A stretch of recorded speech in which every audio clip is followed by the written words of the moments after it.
G'day there, it's Dave here, Dave Mills, the inventor of Tarka. Just a quick video about lines and circles.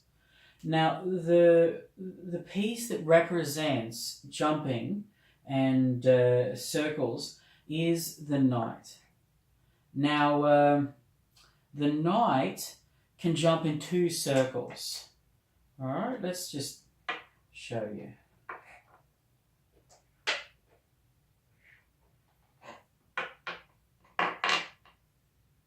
We can see immediately that it's jumping 8 squares. Alright. So that's one circle, and now two. The big L.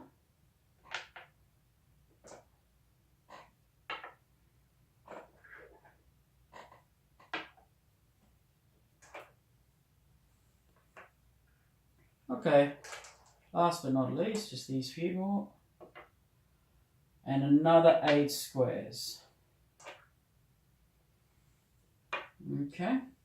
Now, so the knight can jump over forces and break in and checkmate the king, and is very, very dangerous, but we can see it's weak to the diagonals, to the lines, the ranks, and to the files. We can see that weakness very clearly. All right. Now let's look at a different piece. Let's look at the bishop. The bishop can go as far as it wants on its color and on the diagonals. So we can see just very quickly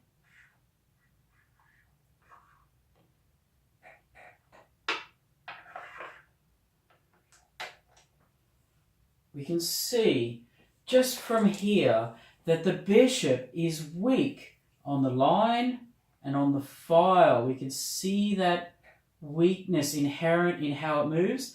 And the other weakness of the bishop is it can never change color. We can see that the bishop is trapped to 128 squares. All right. It can move from corner to corner, which gives it a huge advantage in the endgame over a knight, which takes a number of moves to go from corner to corner.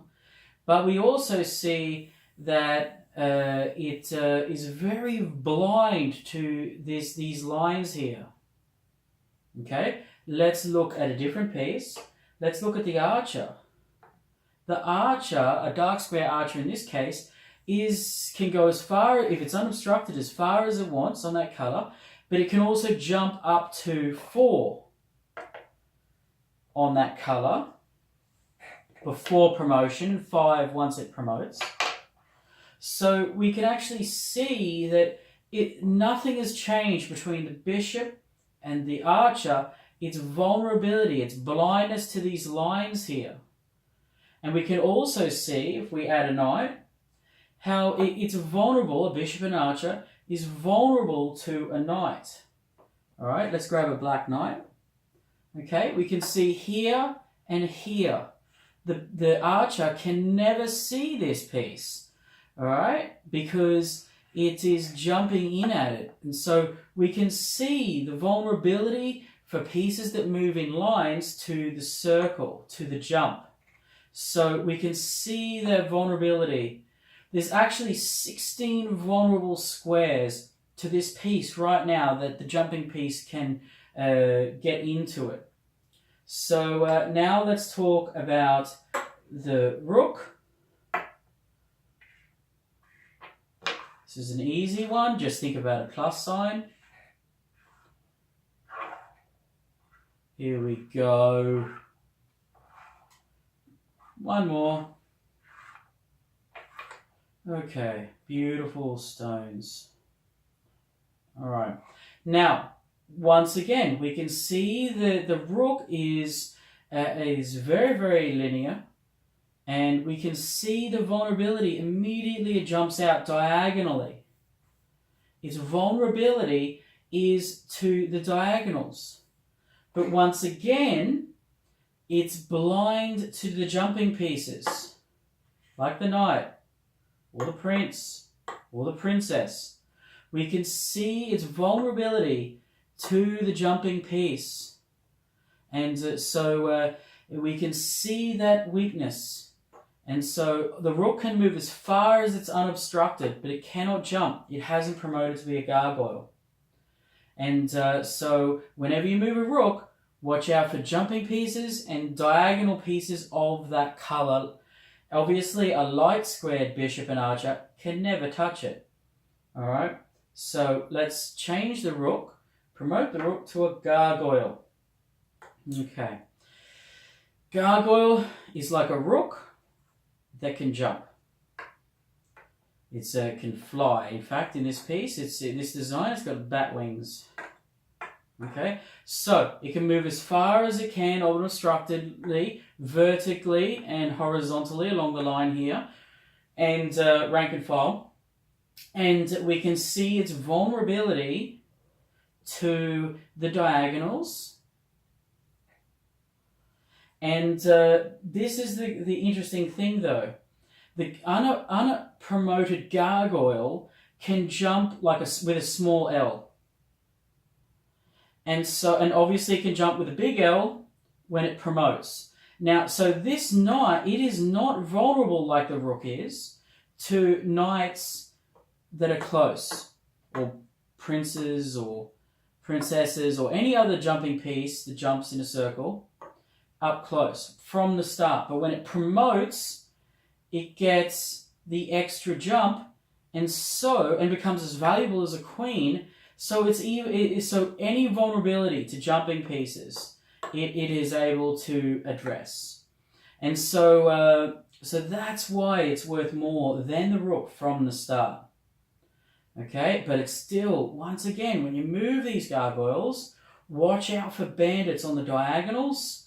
Watch out for jumping pieces like the knight, because they're the only piece from the start that can jump a big L. So they're the only piece that can get you. All right, and unless of course you move within its range with a small L, and of course you get lost. So now let's look at the prince. Very, very special piece. Okay, from the start, the prince is a bishop and a knight. So let's start with the diagonals. All right, last few pieces. 3, 4, 4, 3, 4. Okay, now the prince can move as far as it wants, like a bishop, and it can also jump like a small L, just like a chess knight. So it can. Let's just add in its jump, the 8 squares. Okay. All right, very special piece. The easiest to promote, and the princess is the hardest to promote. The prince only needs to capture 2 pieces at some point in the game, and the princess needs a bit more. She actually needs 10. Okay, so we can see from the prince's lines and circles that the prince is a hybrid. It's a mixture of line and circle, we can see its vulnerability. We can see its vulnerability right here. And we can see that a knight can't touch it on that inner circle.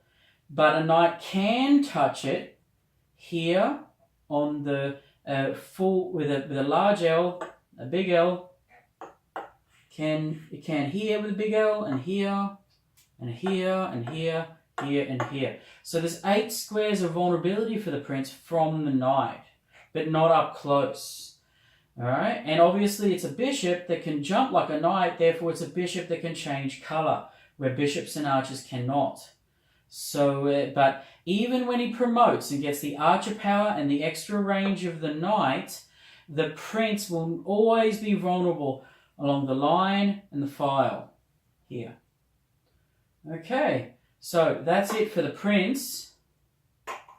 All right, so let's talk about the princess.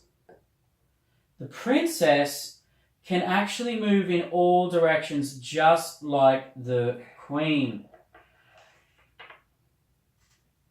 So She can also jump like a knight. Here we go. So, the princess can jump with a small L, and she can move in all directions. I just don't have enough stones. All directions with her queen powers. So she can move in all 8 directions, diagonals and the plus sign, and the princess can jump like a knight from the start, and when she promotes, she gets the extra jump as well. So the princess, when she's moved, is not vulnerable unless you miss it in any direction, and up close she's not vulnerable to any jumping piece from the start other than the knight. It's the only piece that has 8 squares around it that it could potentially get the princess. And she can go in all directions, but we can see from the queen can move in all directions, she can't promote, but the queen does not jump. Alright, here we go. The queen can go in all directions as far as she wants. Let's see if I have enough stones here. She can go in all directions as far as she wants. Here we go. So, she can go in all directions. Alright, there we go. So, now the last piece I want to talk about is the king. The king can also go in all directions, but he's limited to 3. He can go in all directions, he's limited to 3, and obviously is vulnerable to any jumping piece up close and at a distance. He can never jump, and so he is locked into this. Alright, so that's it, discussing the line and the circle and in Tarka. And that gives you a really great visual start to being able to play effectively with your pieces. So go back and watch this video a few times and get a good understanding about where they're vulnerable and where they're strong. I like to call it like their blind side. Like the king has all these blind squares here that the knight could attack it from. Okay, that's it. All right, take care, everyone. Cheers.